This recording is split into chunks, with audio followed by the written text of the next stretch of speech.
Hello. You are listening to the Grieving Parents Sharing Hope podcast. We are here to walk with parents on their unwanted journey of child loss, guiding them to a place of hope, light, and purpose, not in spite of their child's death, but as a way to honor his or her life. And now, here is your host, author, speaker, and bereaved parent, Laura Diehl. Hello, fellow bereavers. If you have not heard that word before, a bereaver is someone who has had their children torn away from them through death. That comes from the word bereave. The root word is reeve, and that's what reeve means, being ripped away, violently taken. I felt that way when Becca died. I think you probably felt that way when your child died. So we are bereavers. We are bereaved parents, parents who've had our children torn away from us through death. We are parents who are bereaved of our children. We are bereavers. Now, before I get into today's topic, I want to say two things. First of all, this is the third time I have stopped this recording and restarted it. There is so much noise going on around me. The cat's going crazy. The birds are chirping right outside my window.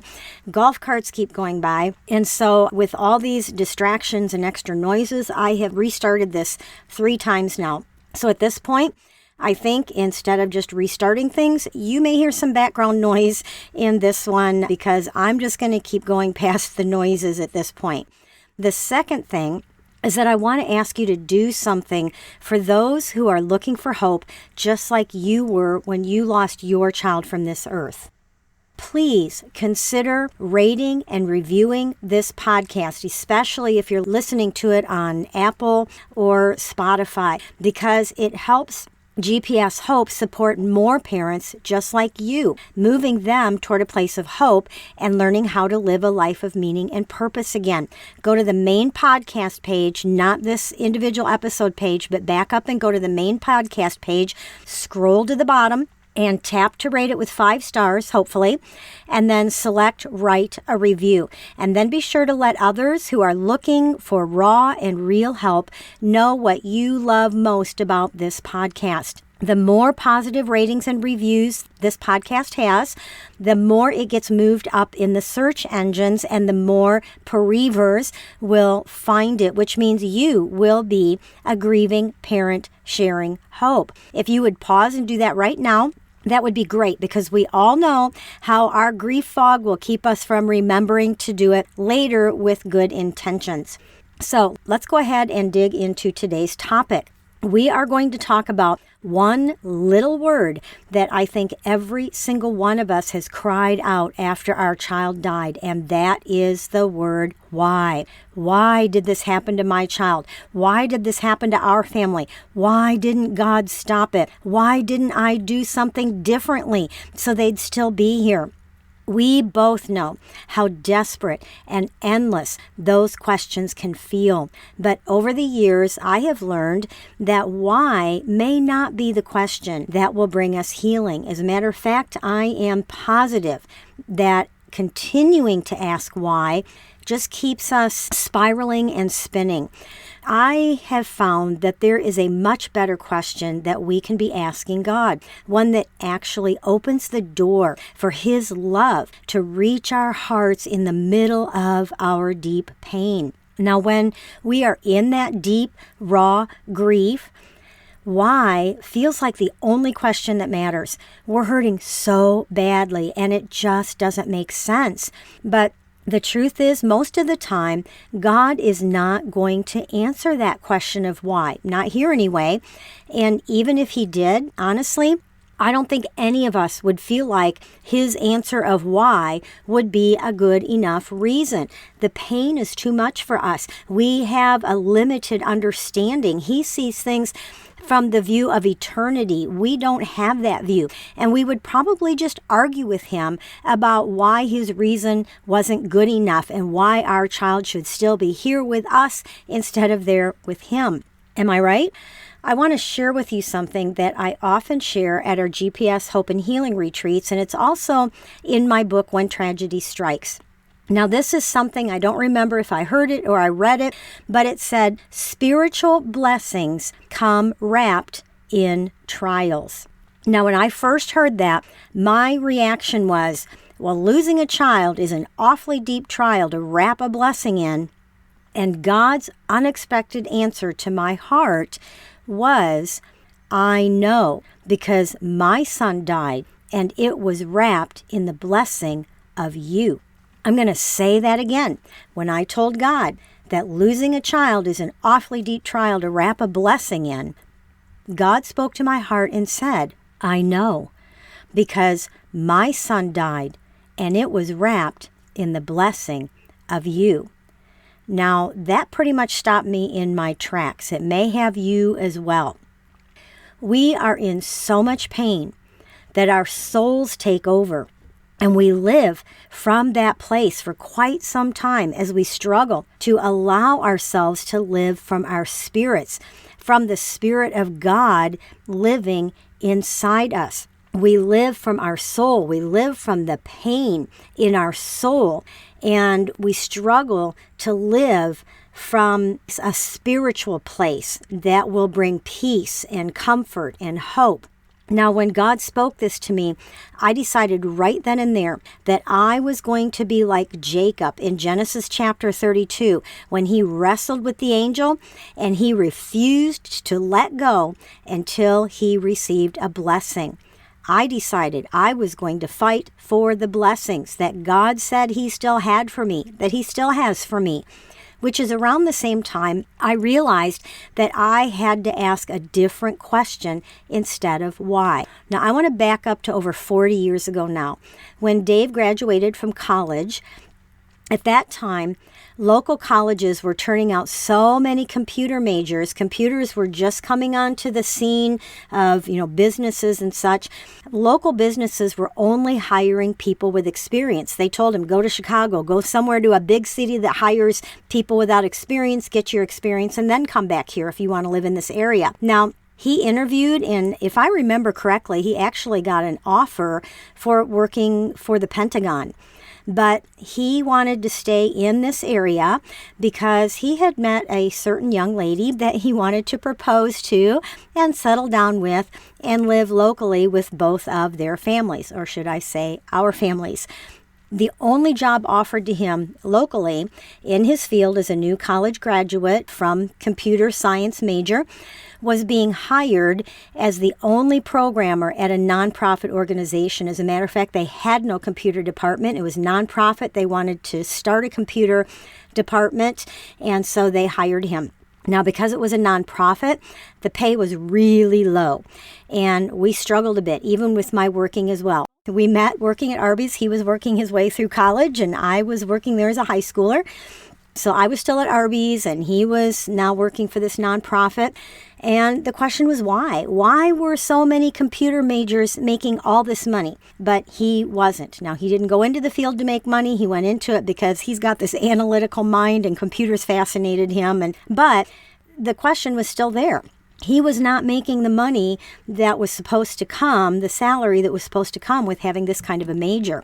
Now, that job, though, came with excellent medical insurance. And that's something we did not realize was going to actually save us when Becca was diagnosed with cancer at only 3 years old. 9 months of chemo, having her little leg amputated, all those hospital stays. It was over $500,000, over $500,000 of medical bills. Now remember, this was back in 1987. I cannot imagine what that is like now.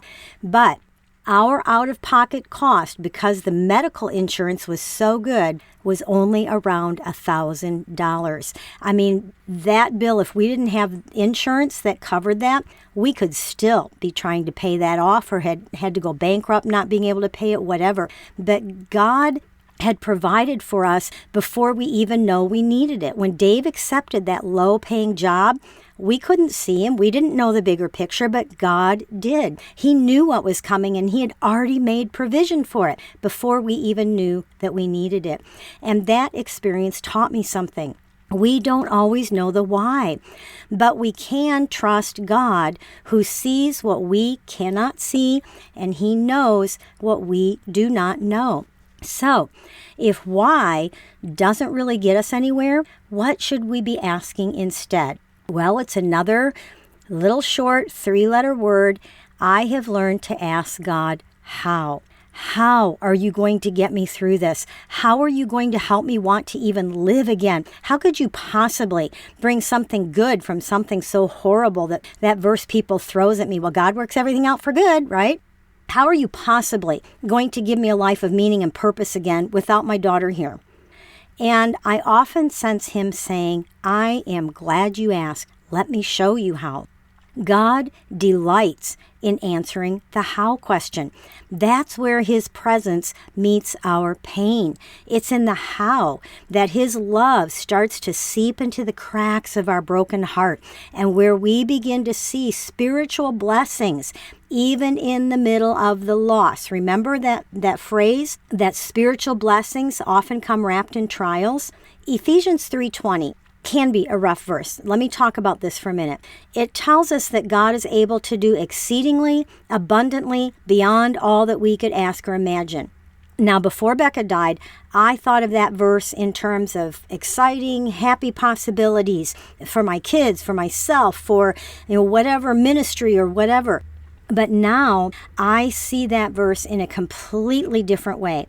When you are in that suffocating darkness and you can only imagine more darkness, a lifetime full of darkness, God can imagine something different. He can imagine more than you can imagine. He can see hope. He can see purpose. He can see light, the things that you can't see yet. A similar verse, 1 Corinthians 2:9, says that no eye has seen, no ear has heard, no mind has imagined what God has prepared for those who love him. I used to think that meant that God was going to shower me with blessings, but now I see it the same way as Ephesians 3:20. I see it as God's promise to those of us who are in this dark pit, that he is preparing something that we cannot comprehend yet, and it will be good. I know some of you listening are still in that place where you can barely breathe. You're just trying to make it through the next hour, through the next minute. But here's what I want you to hold on to. The why may never get answered here, but the how will. So ask him, God, how are you going to bring life into this death that I feel inside? And then hang on like Jacob did, like I did, saying, I am not letting go until you bless me, until I can start seeing some of the things that you are seeing that I can't see in this darkness. Because he will. And when he does, it's not going to erase the pain of the loss, but it will bring life again. It will ease that pain. You'll learn how to live around that. It will become an undercurrent in your life, not the crashing waves that send you under and just gasping for air. And eventually, you will find yourself not just barely surviving, but slowly living again with blessings that you never could have imagined. And this will not be in spite of your child's death, but it will be because of his or her life and because of the life that God still has for you to live. Have you ever thought about parents in the Bible who've lost a child? I did, and I did a study on this quite a while back, and I'll often share about some of these parents in workshops or at our GPS Hope and Healing retreats. So I finally decided to put my thoughts and observations and what I have studied about bereavers in the Bible into an ebook that I'm working on right now. Hopefully it will be available by the end of this month, but I just wanted to let everybody know that it's coming. A book that shares about looking at parents in the Bible who have lost a child and what we can learn from them. I mean, I had never, boy, it's so eye-opening when you have been in that place and then you start looking at those who've lost a child in the Bible. It's so amazing, the things that we can learn from them. So I am really excited about getting this book out there, and I hope you're excited thinking about getting it and reading it and learning from it.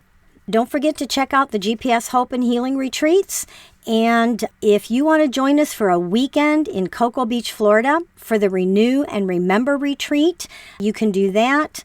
You can join Dave and I and other bereavers on a 4-night cruise with a 1-day at sea dedicated to a grief seminar. All 3 of these, I will put a link in the show notes. You can find out more about them. I'll just say the GPS Hope and Healing retreat is coming up quickly in October in New York.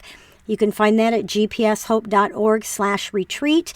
And then the weekend in Cocoa Beach, Florida, the Renew and Remember retreat and the cruise, they kind of go hand in hand. You can do one or the other or both. Those are at gpshope.org/cruise. Like I said, I'll put links in the show notes to those. These are chances for you to come and spend time with Dave and I, for us to minister to you directly. It's just opportunities for you, okay? And we're praying that the Lord will open doors again for us to continue doing more GPS Hope and Healing retreats. They kind of had to be put on pause for a while, but looks like they may be starting up again. So with that, let's go ahead and get to this week's birthday segment. Jaden Phillips was born on August 17th and left us at age 18. Keaton was born on August 18th and left us at age 23. Natalie Rodriguez was born on August 19th and left us at age 36.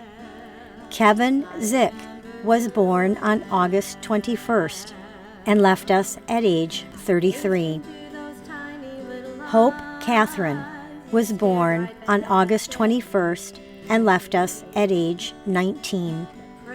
Destiny Wood was born on August 21st and left us at age 40. We celebrate the day these children came into the world and into the lives of their families. We know it will always be a special day worth celebrating. If you would like to have your child's birthday shared with the other listeners, I would love to be able to do that for you. Just go to gpshope.org/birthdays. Fill out the form, submit it, and we will add your child to the birthday segment the week of his or her birthday. Dave will also send you an email to remind you to listen that week.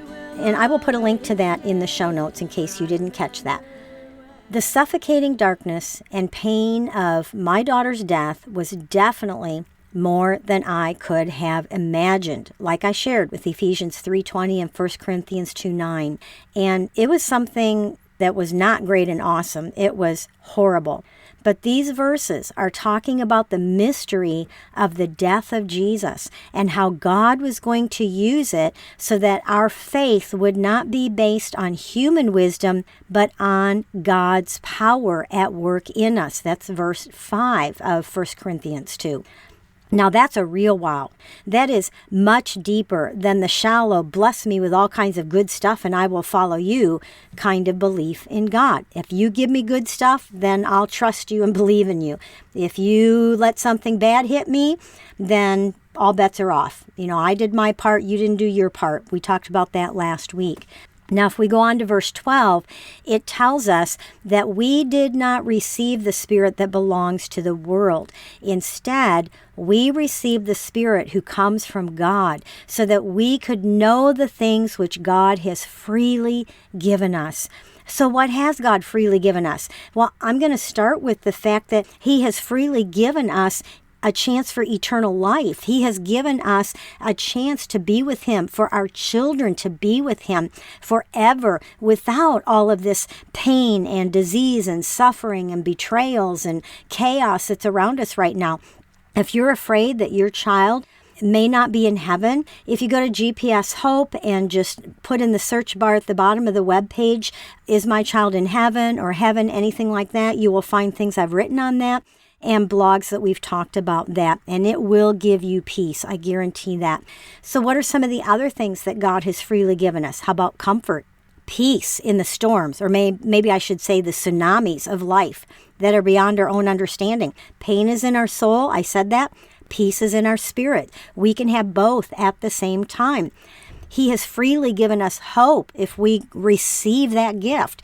He has freely given us joy that goes beyond our circumstances. That's something that we have to fight for. He has freely given us triumph and victory over tragedy, which is going to look different for each one of us. And it's more than just a cliche or a verse that people throw at us.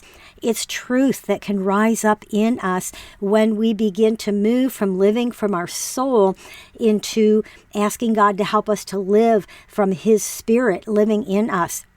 The other thing that He has freely given us, which we can all rejoice over, is resurrection power and life from death. Now, I see these verses now in 1 Corinthians 2 and Ephesians 3 that says God can do more than we can ask or think as more of a promise for those of us who have been thrown into a place of deep darkness. It's God's promise that He is going to bring us out of this place in a way that we can't see, we can't hear, we can't even imagine right now. And this new understanding of these verses makes a whole lot more sense to me than using these scriptures as some sort of a you rah rah go God type of verse to be excited about Him being some sort of Santa Claus bringing us all kinds of fun presents. No, it may not seem like it, but God's power is at work in you and in me.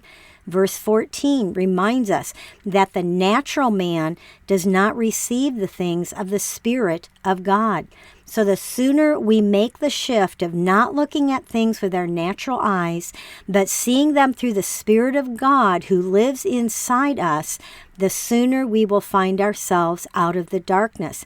When we can go from asking why, that comes from our soul, to asking how, I believe that helps us make that shift into moving more into a place of living from our spirit, which God then can overflow and start healing our broken soul. Will it replace your child being with you? No, definitely not. But God has a way of bringing life from death. And I am talking about our own death that we feel inside of us after the death of our child. You might say resurrection power is one of His specialties. Not only does He bring us back to life, but He has blessings waiting to pour out on each one of us. And yes, that includes you. I know this is a little bit of a longer closing than I usually do, but I just really want to encourage you with this.